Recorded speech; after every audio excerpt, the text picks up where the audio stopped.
আল আকসা ভেঙে third temple নির্মাণে লাল গরু জবাই শুরু। আগেই পূর্বাভাস দেওয়া হয়েছিল 2025-26 সালেই জবাই করা হতে পারে।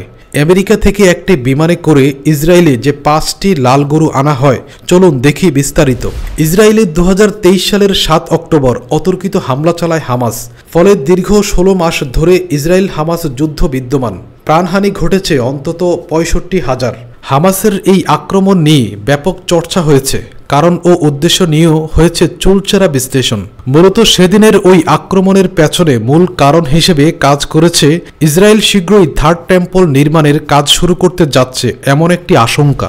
হামাসের বরাত দিয়ে এই খবর জানিয়েছে মধ্যপ্রাচ্য ভিত্তিক সংবাদ মাধ্যম মিডল ইস্ট আই। এই থার্ড টেম্পল কি?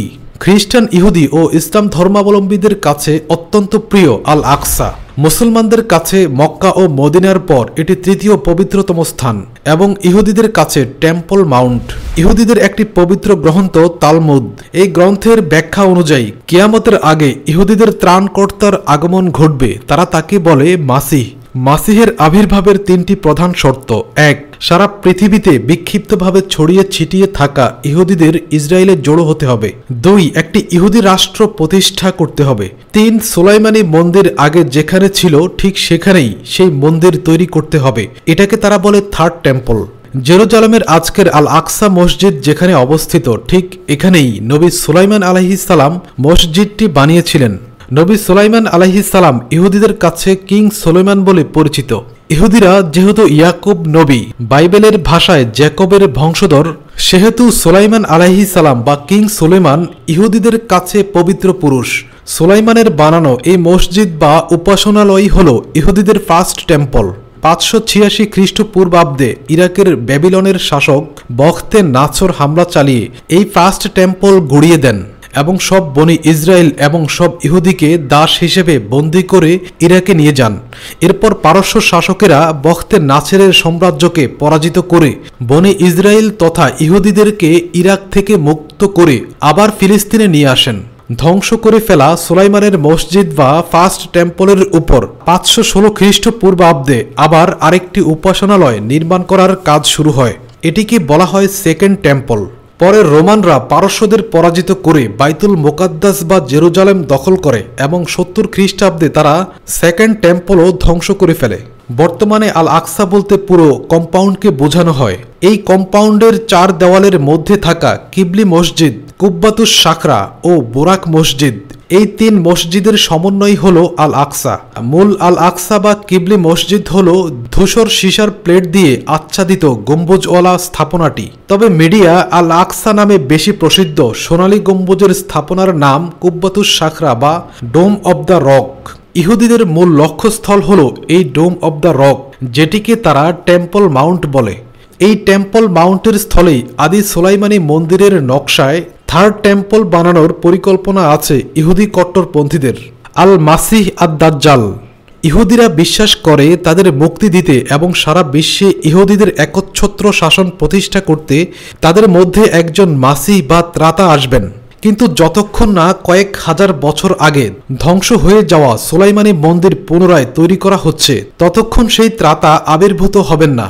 ইসলামের মতে ইহুদিদের এই মাসিহি দাজ্জাল, যে কিনা গোটা বিশ্ব শাসন ব্যবস্থার একক নিয়ন্ত্রণ নিয়ে নেবে।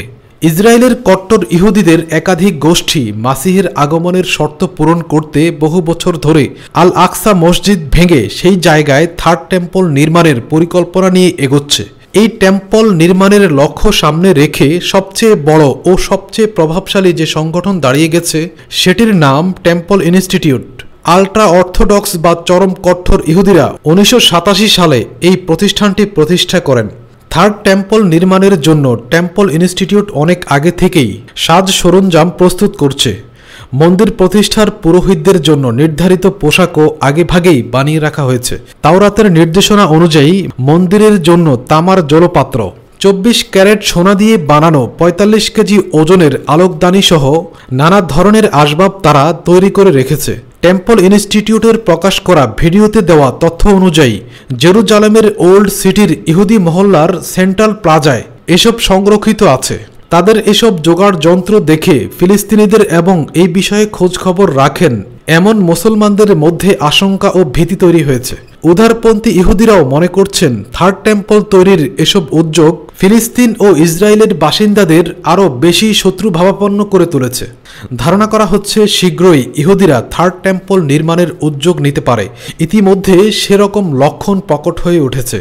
ইহুদি সম্প্রদায়ের একটি বড় অংশ, এমনকি ইসরায়েল সরকারের গুরুত্বপূর্ণ বেশ কয়েকজন নেতা মনে করছেন আল আকসা মসজিদ ভেঙে সেখানে থার্ড টেম্পল নির্মাণের জন্য ইহুদিরা অপেক্ষা করে আসছে এবং সেই অপেক্ষার অবসান হতে চলেছে। তারা মনে করছে অতি অল্প সময়ের মধ্যেই আল আকসা মসজিদ ভেঙে সেখানে থার্ড টেম্পল নির্মাণ করা যাবে। এজন্য যেসব প্রস্তুতি নেওয়ার দরকার তার সবই নেওয়া হয়ে গেছে। মাসিহের আবির্ভাবের তিনটি প্রধান শর্তের প্রথম দুটি ইতিমধ্যে পূরণ হয়েছে বলে বিশ্বাস করে ইহুদিরা, অর্থাৎ তারা ইসরায়েলে জড়ো হয়েছে এবং সার্বভৌম রাষ্ট্র গঠন করেছে। এখন বাকি আছে তৃতীয় শর্ত। সেই শর্ত পূরণ করতে হলে আল আকসা মসজিদ ভাঙতে হবে আর সেখানেই সোলাইমানি মন্দির বা থার্ড টেম্পল গড়তে হবে। আল আকসা মসজিদ গড়িয়ে দিয়ে সেখানে এখনই মন্দির বানানোর সামরিক ও রাজনৈতিক ক্ষমতা ইহুদিদের আছে, কিন্তু তাদের ধর্মীয় গ্রন্থে বলা আছে সেই মন্দির বানানোর কাজ করতে হলে তাদের আগে পবিত্র হতে হবে। তার জন্য কিছু নির্দিষ্ট বৈশিষ্ট্যের একটি লাল গরু দরকার। সেই গরু পেয়ে গেলেই মন্দির বানানোর কাজ শুরু করা যাবে।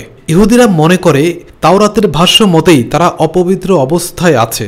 আগে তাদের জাতিগতভাবে পবিত্র হতে হবে। পবিত্র হতে হলে তাদের অনিবার্যভাবে একটি লাল গরু দরকার। ধর্মগ্রন্থের ভাষ্য মতে লাল গরু জন্ম হওয়ার পর 3 বছর বয়সে উপনীত হলে তারা সেটিকে জবাই করে রক্ত ও আগুনে পুড়িয়ে ছাই করে সেই ছাই মেখে ইহুদি সম্প্রদায় পবিত্র হবে। তাই তারা বিশ্বের সর্বত্র এই লাল গরু খুঁজে বেড়াচ্ছে। তাওরাতের ভাষ্য অনুযায়ী গরুটির প্রতিটি পশমকে লাল রঙের হতে হবে। একটি পশমও লাল ছাড়া অন্য রঙের হলে হবে না। গরুটির গায়ে কোনো কাটা ছেঁড়া বা খুঁত থাকতে পারবে না। গরুটিকে একেবারে কম বয়সী হলেও হবে না, আবার বুড়ো হলেও হবে না। সেটিকে হতে হবে মাঝারি বয়সের। সেটির কাঁধে কখনো পানি সেচার কিংবা জমি চাষের জোয়াল পড়লে চলবে না। তার ঘাড়ের পশমকে খাড়া হতে হবে।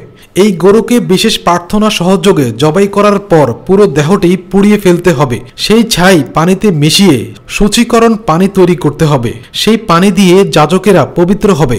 এর মধ্য দিয়ে পুরো ইহুদি জাতি পবিত্র হবে। রেড কাউ শব্দ বন্ধটি পশ্চিমা সমাজে ব্যবহৃত হয়। বহু খোঁজাখুঁজির পর অবশেষে 2022 সালের 15 সেপ্টেম্বরে যুক্তরাষ্ট্রের টেক্সাস থেকে আমেরিকান এয়ারলাইন্সের বোয়িং 777 মডেলের একটি বিমানে করে ইসরায়েলে 5টি লাল গরু আনা হয়। গরুগুলো আমদানি করেছে বনেহ ইসরায়েল, যেগুলোর বয়স 1 বছরেরও কম। তাৎক্ষণিকভাবে বাছুরগুলো হাইফায় নিয়ে যাওয়া হয় এবং সেখানে ইসরায়েলি ভেটেরিনারি কর্তৃপক্ষের নিয়ম অনুসারে কমপক্ষে 7 দিন কোয়ারেন্টাইনে রাখা হয়। এরপর ইসরায়েলের আলাদা 2টি স্থানে পরিচর্যার জন্য পাঠানো হয়েছে। এর মধ্যে একটি স্থান প্রত্নতাত্ত্বিক পার্ক ছিল, যেটি জনসাধারণের জন্য উন্মুক্ত, তবে সেখানে প্রবেশে রয়েছে কড়া নির্দেশনা। ইহুদি রাব্বি ও ধর্মানুসারীরাই সেখানে প্রবেশের সুযোগ পায়। এএফপির প্রতিবেদনে অন্য আরেকটি স্থানের নাম উল্লেখ করে বলা হয়, আল আকসা মসজিদের অদূরেই জাবাল উদ জাইতুন বা মাউন্ট অলিভ এলাকায় একটি খামারে গরুগুলো রাখা হয়েছে। তৃতীয় বছর থেকে গাভী জবাই করে ছাইয়ে পরিণত না করা পর্যন্ত এই স্থানেই রাখা হবে। গত বছর আগস্টের শুরুতে থার্ড টেম্পল নির্মাণের জন্য মাউন্ট অলিভ এলাকায় টেম্পল ইনস্টিটিউটের একদল কর্মীকে লাল গরুর ধর্মীয় আচরণ পালন করতে দেখা গেছে বলে মিডল ইস্ট আইয়ের এক প্রতিবেদনে বলা হয়েছে। 6 আগস্ট সাংবাদিক ইনন মাগাল তার এক্স হ্যান্ডেলে একটি ছবি পোস্ট করেন। সেখানে একটি লাল গরু নিয়ে ধর্মীয় আচার পালন করছেন রাব্বি। ধারণা করা হচ্ছে শিলোর 5টি লাল গরুর মধ্যে এটি একটি। অবশ্য এর পরে একত্রে 4টি লাল গরু দেখা গেছে।